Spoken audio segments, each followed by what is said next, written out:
This is the old Dovecote, or doocots, at Eglinton Country Park. This building for raising squabs and squeakers, that is the pigeons and their young. This used to be right within the buildings of the old Eglinton Mains farm. The farm has been entirely demolished, but this sat at the back of it. So now we're right next to the expressway. That is Long Drive. And the distance there, all of this would have had the farm building standing round it. It's been said by some local researchers that this was the Dovecote from Kilwinning Abbey and that it was removed and rebuilt here. However, that does not seem to be fitting with the historical knowledge in that this is a lectern style Dovecote, whilst the old style that would have been more likely to be at Kilwinning Abbey would be more of a shape like a beehive, like the one at Dunure Castle, which is quite well known.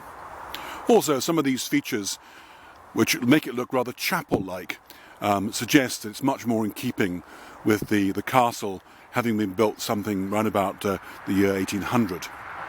These crosses, for instance, which make it look so chapel-like, they're very much fitting in with the sort of Gothic style of the castle.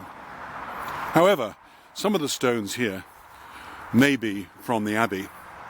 For instance, this archway is possible from the different stone type and the degree of wear that was removed from the abbey buildings. This structure here, this carving, does seem to be of a face of some sort. It's more obvious in wet weather, that of a green man. This appears to be the remains of a face with oak growing from the mouth, which is typical of the Green Man and very typical of churches of the time. On the other side here, this also looks like an image as in a carving, but actually it's cement. It's a much more recent attempt at making a face-like figure to fit when the building was restored. This was used at one time after the estate had run down as a garage by the council. Here we have the rat course.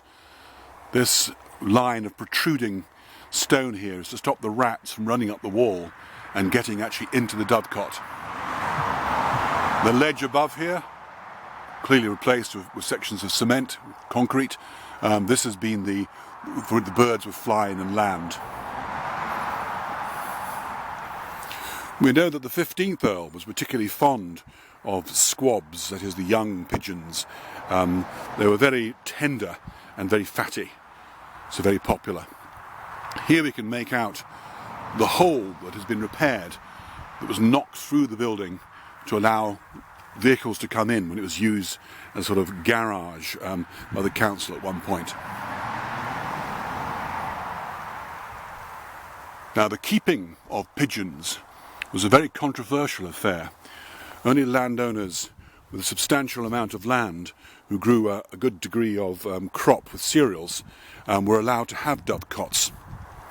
It's even been suggested that one of the reasons for the French Revolution was that the predation, if you like, the birds, pigeons taking vast amounts of grain to feed themselves and obviously therefore to feed the aristocracy, and that the peasants, the tenants, they were having their food stolen, if you like, from the fields. So it caused a great deal of anger. Certainly there were strict regulations regarding people who were allowed to have dovecots. They were a feature therefore of most of the larger estates, and North Ayrshire had quite a few. There was a very nice example, for instance, at Carelaw Castle, sadly now demolished.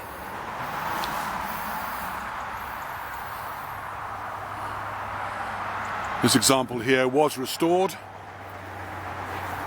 and there are hopes that it may be further restored and put to some other purpose, more regular purpose in the near future.